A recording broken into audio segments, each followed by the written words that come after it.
Good afternoon, friends. I welcome you to this press conference on the Prime Minister of Singapore's ongoing visit to India. We have with us Secretary East Sri P. Kumaran to take us over all that has happened on this visit of the Prime Minister of Singapore. We are also joined by Additional Secretary South in the Ministry of External Affairs, Sri Prasant Agarwal, as also our High Commissioner in Singapore, Sri Shilpak Ambule, Dr. Shilpak Ambule. With that, I hand over the floor to Secretary East. Sir, over to you. Thank you, Ranveer. Thank you very much, dear friends. Good evening to you. A warm welcome to all of you. This is the first visit of Prime Minister Wong to India in his current position as Prime Minister. He'd earlier come when he was Deputy Prime Minister. The visit, as you know, commenced on 2nd of September and will go on till tonight when he will be returning to Singapore. Singapore is an important partner for us. The two countries share a long-standing friendship and a strong, multifaceted bilateral partnership marked by mutual understanding. This is a significant visit as it coincides with the 60th anniversary of diplomatic relations between India and Singapore, which were established soon after Singapore's independence in 1965. In fact, India was among the first countries to formalize diplomatic ties with Singapore. The visit is also special as it marks a year of Prime Minister Modi's successful visit to Singapore on 4-5 September 2024. Prime Minister Wong is accompanied by his spouse, Mrs. Wong, and a high-level delegation comprising 3 ministers and senior officials. On his arrival in Delhi, Prime Minister Wong visited Rajghat, where he paid his respects to Mahatma Gandhi.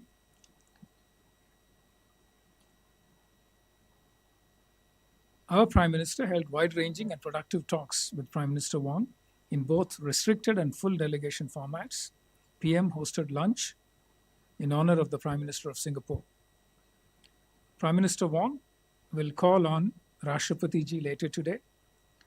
The External Affairs Minister, Dr. S. Jaishankar, called on Prime Minister Wong earlier today. You would recall that during PM's visit to Singapore last year, both sides had agreed to elevate our relationship to a comprehensive strategic partnership. Today, the two leaders adopted a roadmap for our comprehensive strategic partnership. The roadmap truly reflects the range and depth of our bilateral cooperation and provides direction and momentum to it. This roadmap will facilitate bilateral engagements across 8 priority areas, including economic cooperation, skills development, digitalization, sustainability, connectivity, healthcare and medicine, defense and security cooperation, and people-to-people and cultural exchanges. 5 agreements or MOUs have been concluded in important fields and were exchanged a short while ago. These include cooperation on a green and digital shipping corridor, promoting collaboration in the space sector, cooperation in training and R&D in the field of civil aviation, cooperation on digital asset innovation, and establishment of a national center of excellence for skilling in advanced manufacturing in Chennai. Separately, underscoring the importance of enhancing regional connectivity and port infrastructure to facilitate trade and economic growth, the two prime ministers jointly virtually inaugurated the Phase 2 development of the Bharat Mumbai Container Terminal (PMCT) at Jawaharlal Nehru Port, JNP, Maharashtra. This project, developed on a design, build, finance, operate, and transfer (DBFOT) basis, is operated by PSA International of Singapore. It is noteworthy that completion of this phase has doubled PSA's terminal capacity to 4.8 million TEUs annually, establishing it as India's largest single container terminal and thus makes JNP the largest container port in the country. Both prime ministers noted that there has been an uptick in bilateral relations since the last visit of Prime Minister Modi to Singapore. We hosted the President of Singapore, His Excellency Tharman Shanmugaratnam, for a state visit in January this year, as you would recall. Several union ministers and chief ministers from various states of India have also visited Singapore in recent months and years.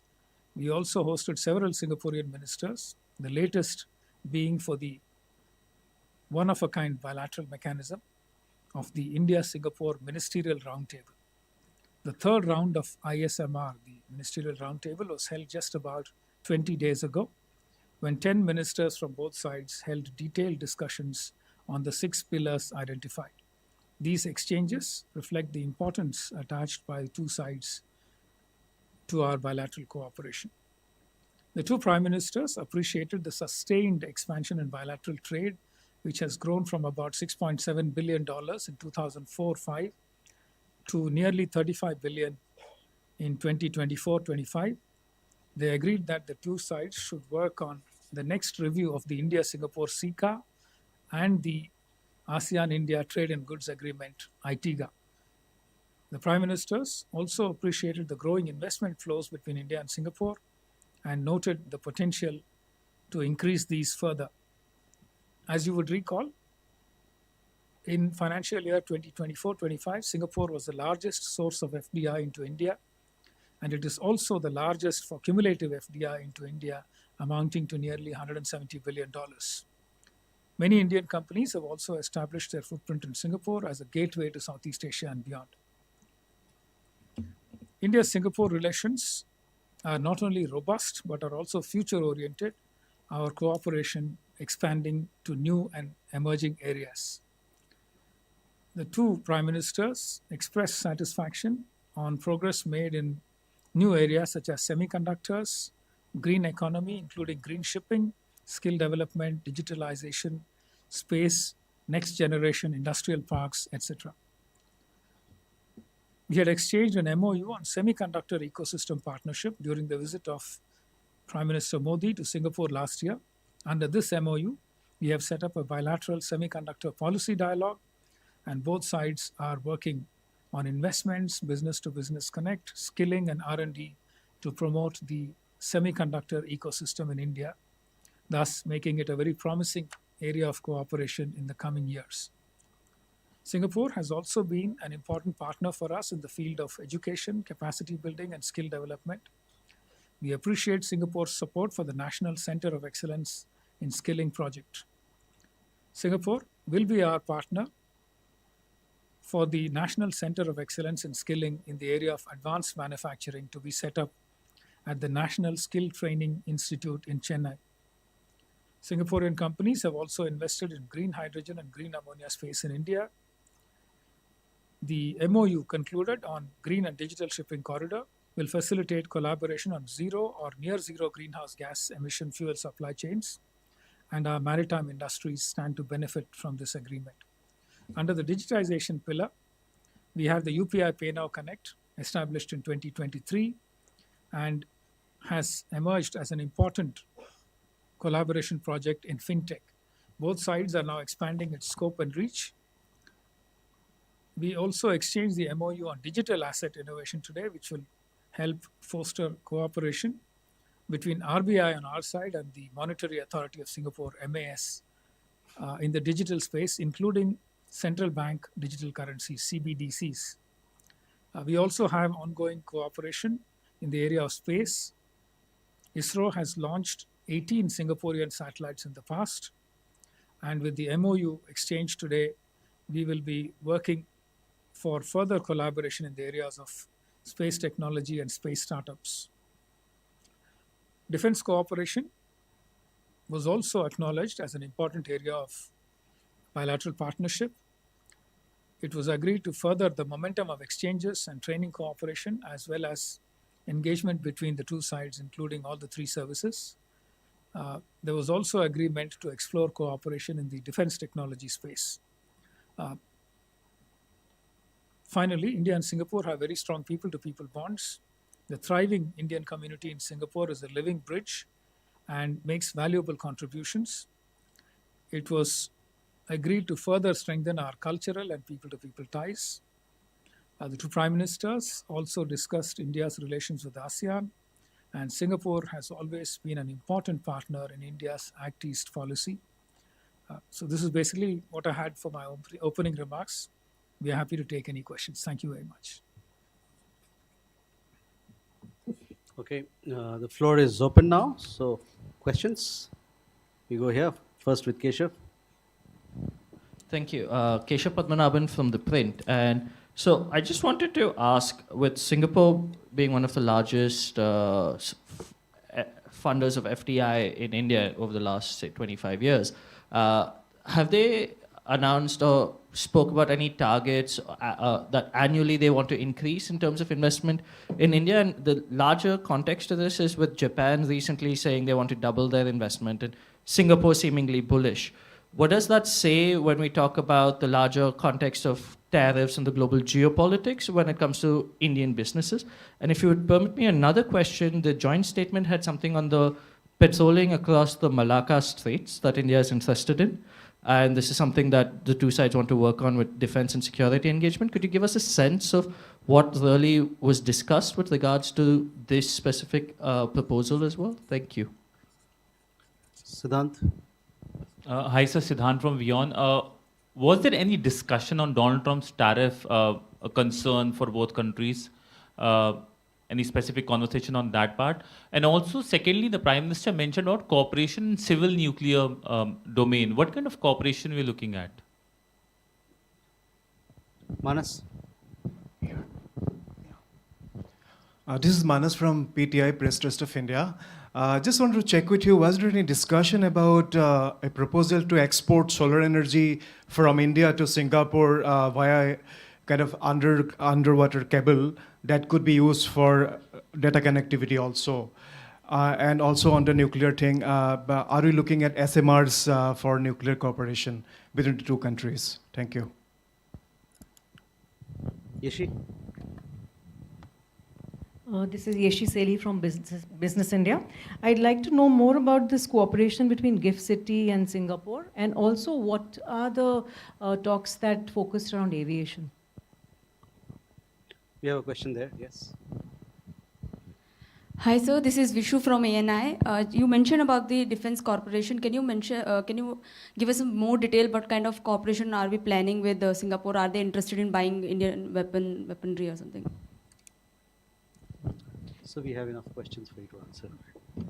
All right, thank you. Let me start with FDI. Singapore has been a very important partner for FDI over many, many years. In fact, over the last 7 years or so, Singapore has been the largest FDI investor in India, averaging about $15 billion a year. In fact, the cumulative FDI from Singapore since the time we started keeping figures in around 2000 works out to about $170 billion. So clearly, there is a lot of interest.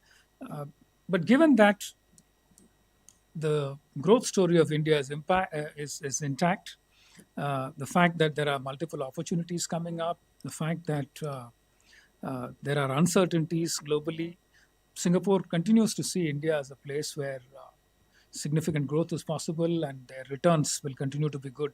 And therefore, they are looking at investing increasingly in India in the coming years too, in line with the trend that we have seen over the last 2 decades or so.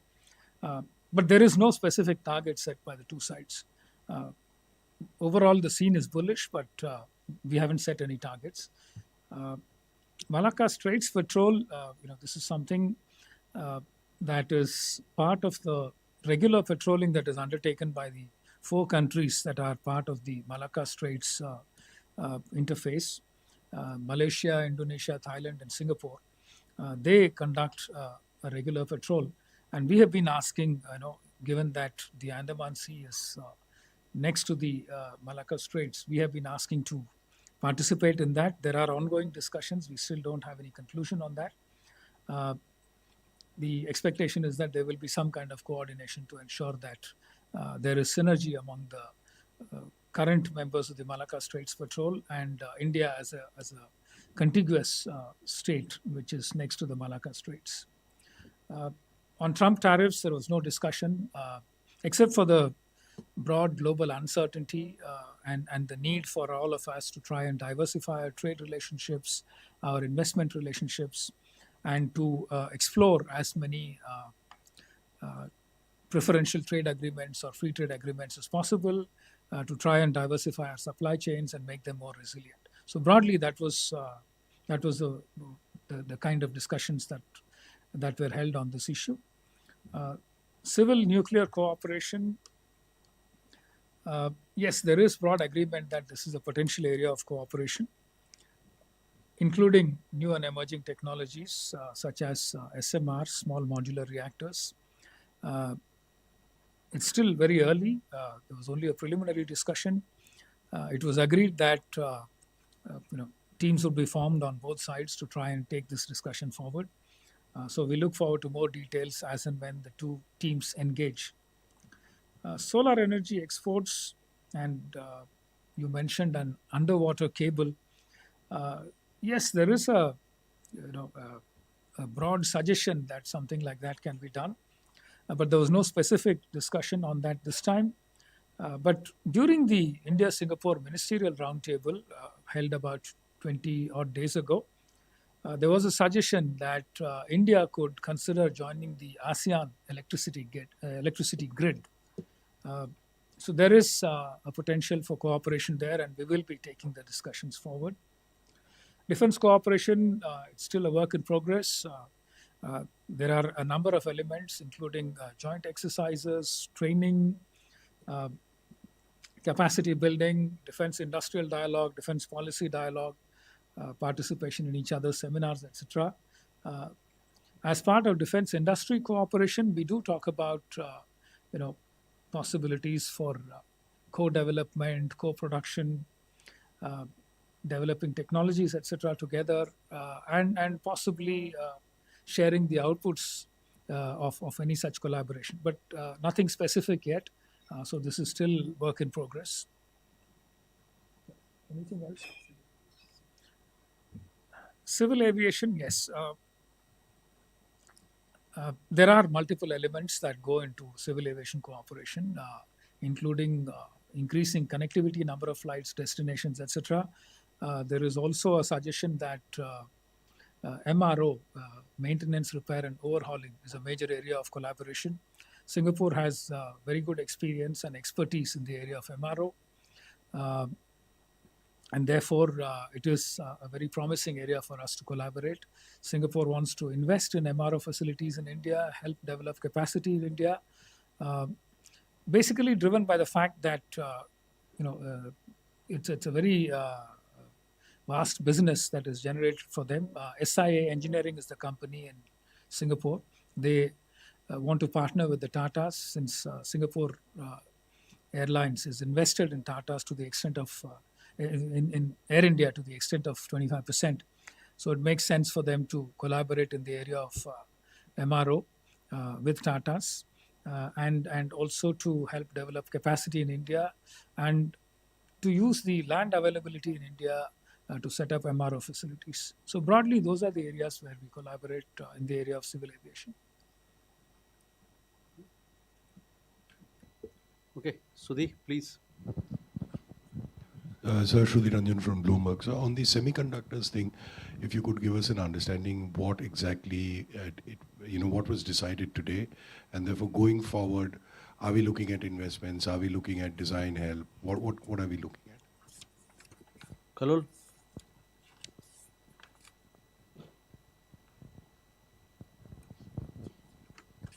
Lol Bhattacharjee from the Hindu, sir. Sir, did the situation in Myanmar feature in the talks? And did the two sides discuss the upcoming election in Myanmar? Siddhant?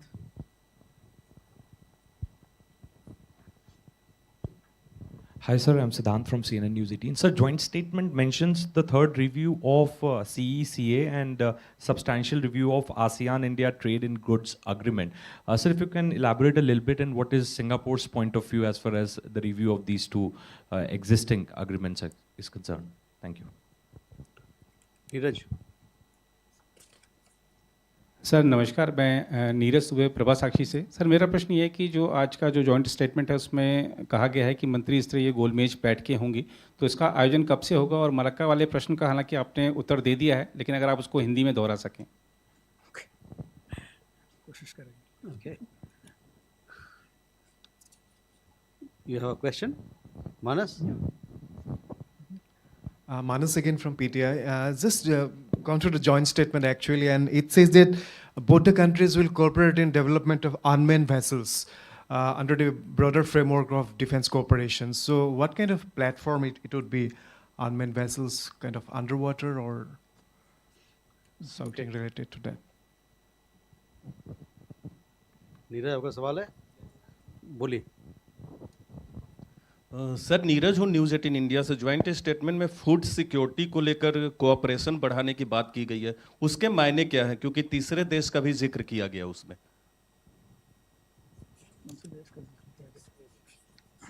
Okay. All right.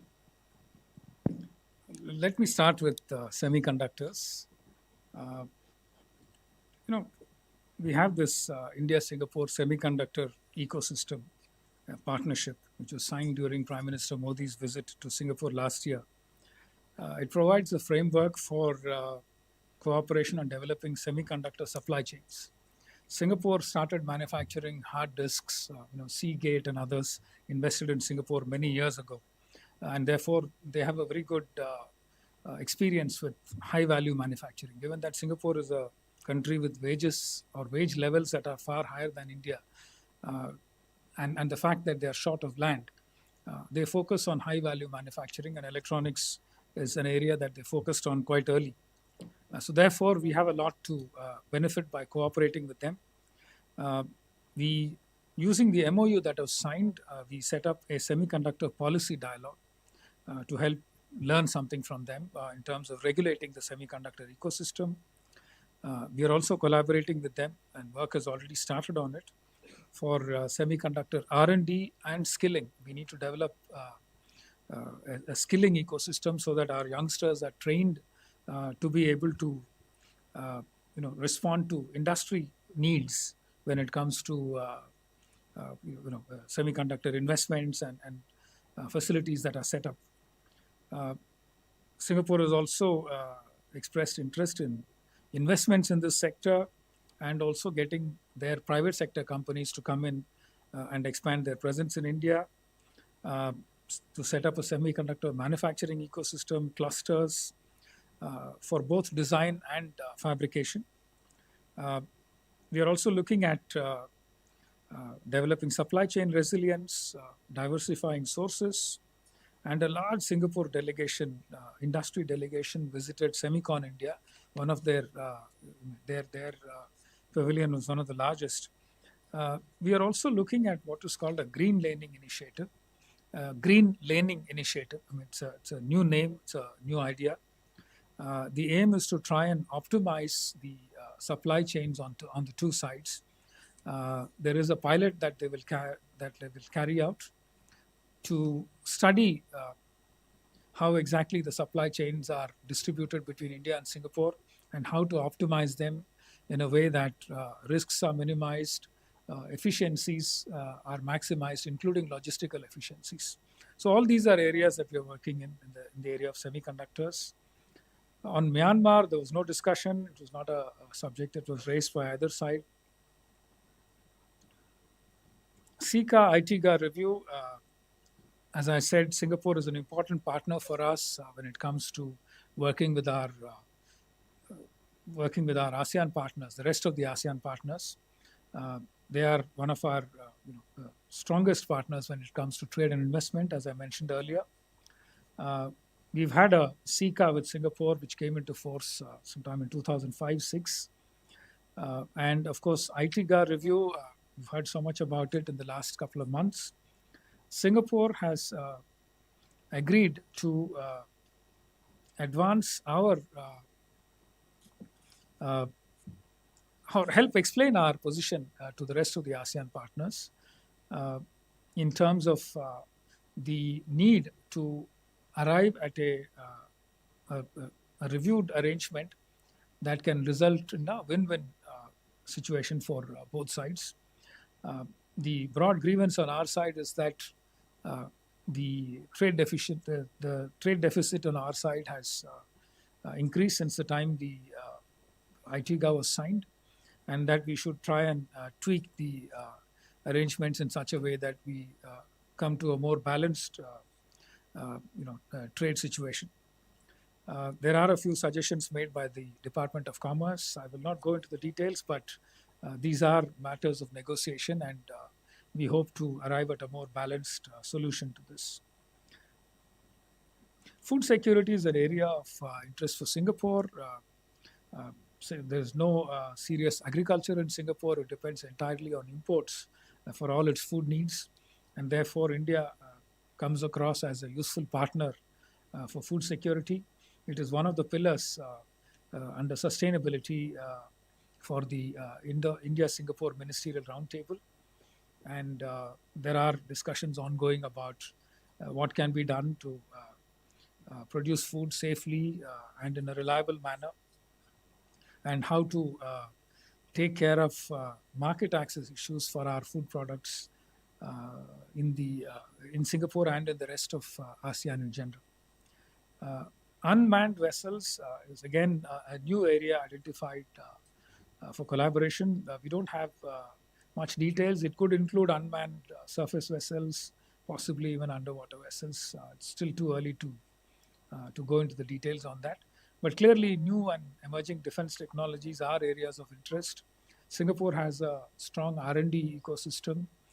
There are a number of specialized agencies like A-STAR that promote R&D initiatives in Singapore.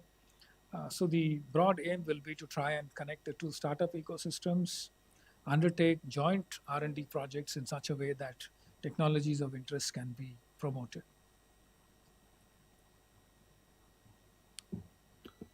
With that, ladies and gentlemen, we come to the close of this press briefing. Thank you very much for your presence and for your participation. Thank you.